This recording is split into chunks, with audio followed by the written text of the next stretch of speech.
Why did it take so long for Chuksa Okorafor to hit that waiver wire? Roughly about 8 days. What about the Steelers not wanting to bring in a quarterback that wants to start? What about some other options at right tackle for the Pittsburgh Steelers? Welcome back to Mike Drop Sports, everybody. I'm Jason. We're going to discuss those topics and much more here today on the show. So let's dive into what we want to get to, and that is that quarterback conversation. Everybody is talking about it. It has absolutely been a dominant headline throughout this offseason so far for your Pittsburgh Steelers, and it continues to be as such right now. The Steelers do have some options at quarterback. There's the free agency market. There's the draft. They have Kenny Pickett on the roster. But the Steelers are documented as saying they don't want to bring in a guy that wants to start. So I have a question here, and I'm not trying to stir the pot really, but I have a question and a concern. Does that eliminate Mason Rudolph? Because you're saying you don't want to bring in a guy in free agency that wants to be a starter. But Mason Rudolph wants to be a starter. He's 28 years old. And for God's sakes, he's not coming there just to say, hey, I'm ready to be Kenny Pickett's backup, and I'm okay with that. I don't believe that that's Mason Rudolph's mindset here moving into the 2024 season. The Pittsburgh Steelers need to probably reconsider that, saying that. I know Art Rooney had said all options are on the table, but since that was said, you hear this. Hey, we don't want to bring in a quarterback that's a veteran. We don't want to have a guy that wants to come in here and be the starter. We want to give Kenny Pickett that full go in 2024, which is weird to me because I think if you look at the numbers, you're going to be absolutely shocked. Kenny Pickett in 25 games, guys, 13 touchdowns to 13 interceptions in 25 games. He goes games, guys, games without throwing a touchdown pass. That's mind-boggling in today's NFL. I know I get a lot of comments that say, hey, he never got a real chance without Matt Canada. He never did this or never did that. He had a 25-game audition, guys, and 13 interceptions and 13 touchdowns doesn't do it for anybody, even on a shitty offense. You could come up with more points than that. That is absolutely the lowest standard in the world, if that's what you're holding Kenny Pickett to. And then folks say, well, Mason only had that 4-game stint. Well, I don't find that to be true. I felt like he played well enough throughout his career in the limited opportunities that he's got. Half the games that Kenny Pickett's got, and his have been spread over 6 seasons.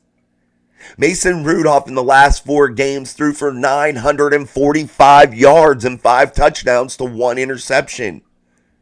That is stellar, guys. That is an amazing stat. That is the tops in the NFL during that 4-game period. So again, I ask that question, does that eliminate Mason Rudolph with the Steelers being rumored to say that? I'm puzzled if that is the case. So I'm asking you, the fans, Steeler Nation, if you think that that is the case, that the Steelers would be eliminating a guy like Mason Rudolph, and maybe we're getting our hopes up to bring him back for absolutely no reason. I'm not sure. I'm not saying it's one way or another. I'm just giving you the statistics on what happened throughout their times as starters. Mason Rudolph definitely has a winning record also. And there's some games that he probably could have won that didn't work in the Steelers' favor due to turnovers, due to, fumbles and things of that nature. But Mason Rudolph played pretty damn well. And it's really hard to keep brushing that under the rug, if you ask me. I think Mason Rudolph should be the guy. I think they should bring him in. That is just my opinion, my personal opinion. However, we'll have to see how the Pittsburgh Steelers handle this with their number 20 overall pick in the first round of the 2022 NFL Draft. Do they just sweep him away and say, hey, we'll make you the number 2 if you end up getting an opportunity due to injury, due to something else, due to Mason playing bad or something, whoever's that quarterback, then you can get another shot. But until then, you need to sit and learn. I think that might be your best option.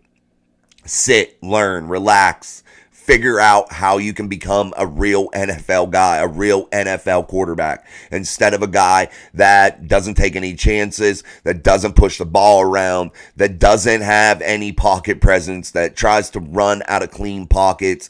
There's a lot. Guy that misses wide open receivers. The list goes on and on and on.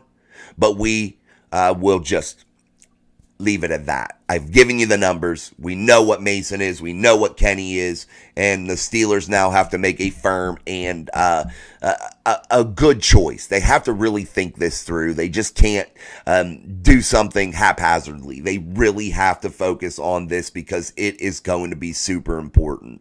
But let's move on to some other positions because I know this quarterback thing has totally dominated the headlines. But the Pittsburgh Steelers do have holes. For instance, the one at the right tackle position. Why did it take so long for Chuks Okorafor to be officially released and placed onto the waiver wire by the Pittsburgh Steelers? It took approximately 8 days for that to happen. I believe the Pittsburgh Steelers had every intention of releasing him. And maybe they showed their hand a little bit too early. But I think they were trying to maybe work out a trade, get a trade put in place for Chuks Okorafor. I think that that's what they were trying to do before they released him. And maybe they shouldn't have announced that they were going to release him and tried to work out that trade. Chuks was due, I think, almost a $4 million roster bonus. And we know that that was never going to happen. He was never going to be paid that, especially after being benched for one Broderick Jones, a guy that slid from the left tackle spot over to the right tackle. But now that Chuks is officially released, the Steelers take their dead money, whatever. Now that he's gone, what options do the Pittsburgh Steelers have? We know, of course, the draft. It's a deep draft class for tackles, guys, and the Steelers could really go out and get one in the draft. But they drafted a guy last year that I think that they have some hope for. They have some plans for. And that is Spencer Anderson, a guy that came in, later round pick, a guy that I think that they could really do something with. I think Spencer Anderson is in the plans for the Pittsburgh Steelers, and I think that he could come in, a young guy with a year under his belt, come in now that he's sat and learned a little bit and fill that right tackle spot. That could be a very economical way for the Pittsburgh Steelers to do it. You could still draft a guy, but you can now not have to take a tackle so high. Maybe you go and get the center you want. Maybe you grab a cornerback that you want.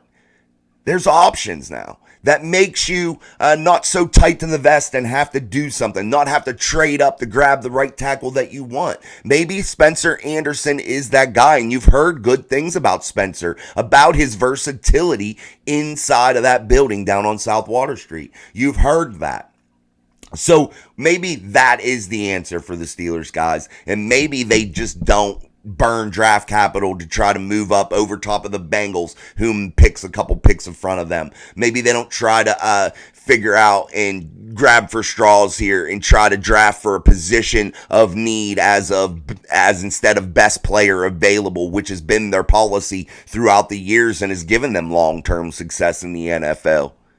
But guys, this team here you're looking at for the Pittsburgh Steelers has not won a playoff game since the 2016 season. That is roughly 8 years ago. Mike Tomlin has not led a team to a playoff victory since then. And if you're a Pittsburgh Steelers fan, if you're the Pittsburgh Steelers front office staff, the brass of the Pittsburgh Steelers ownership, you have to be impatient with that because that is not a Steeler type way of playing football. That is not a Steeler statistic that you want to see out there. No playoff wins since the 2016 season. The Pittsburgh Steelers have been totally irrelevant inside of the playoff bracket for the AFC for many years now, guys. We are almost to a full decade, guys, without a playoff win. And that's unacceptable in my eyes if you're the Steelers and you want to say, like Mike Tomlin preaches all the time, the standard is the standard. Well, the standard isn't not having a playoff win in almost a decade. If that's your standard, then it's time to part ways with one Michael Tomlin. In my eyes, I think that would be the best situation if you're going almost a decade without a playoff win, you got to find out what's going on. And there's been one common denominator throughout that whole time, and that is Mike Tomlin. That he is the common denominator. Yes, there's been poor coaching on the coordinator level. There's been some bad players at the quarterback position. You've had a tough time adjusting from Ben Roethlisberger. You played with an aging Ben Roethlisberger at the end of his career. You had a defense that aged out, but in almost a decade, you should have been able to figure out some of these issues. You should have been able to at least grab a playoff win. And it just really puzzles me as to why the Steelers continue to put up with this, continue to waste time, and continue to burn the careers of TJ Watt, Minka Fitzpatrick, Cameron Hayward, guys of that nature that are true superstars that deserve to have a chance to win that Lombardi Trophy in February. That's just my take on that whole situation, guys. I want to talk about another situation inside of the AFC North. One that I think benefits the Steelers because it hurts a team salary cap wise.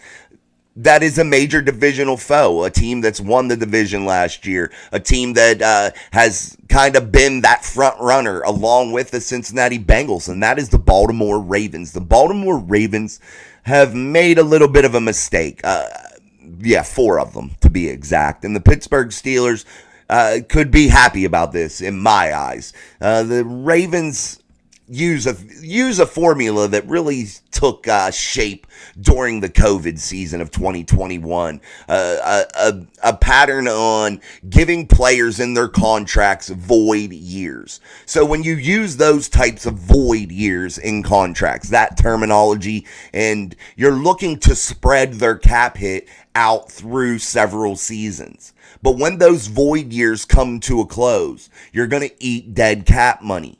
And what you have to do if you put those void years inside of contracts, you have to go out and you have to renegotiate and restructure and extend a player's deal. You have to make a new deal with them. And if you don't, before that time expires on those void years, you automatically eat that dead money. And the Baltimore Ravens did that with 4 players, most notably I believe the right tackle or right guard and Gus Edwards, just to name a couple. But the Baltimore Ravens now eat roughly about $8.3 million in dead cap space moving into the 2024 season because they were unable to renegotiate, unable to redo those deals for those players that had those void years on their contract. They had roughly, I think, 9 of those players, 7 to 9, something of that nature, on their roster with void years. One of them being Odell Beckham. They were able to get rid of those void years off of his contract, but they weren't able to do it for all of them. Now they find themselves in a bad spot, eating almost double-digit dead cap hit money.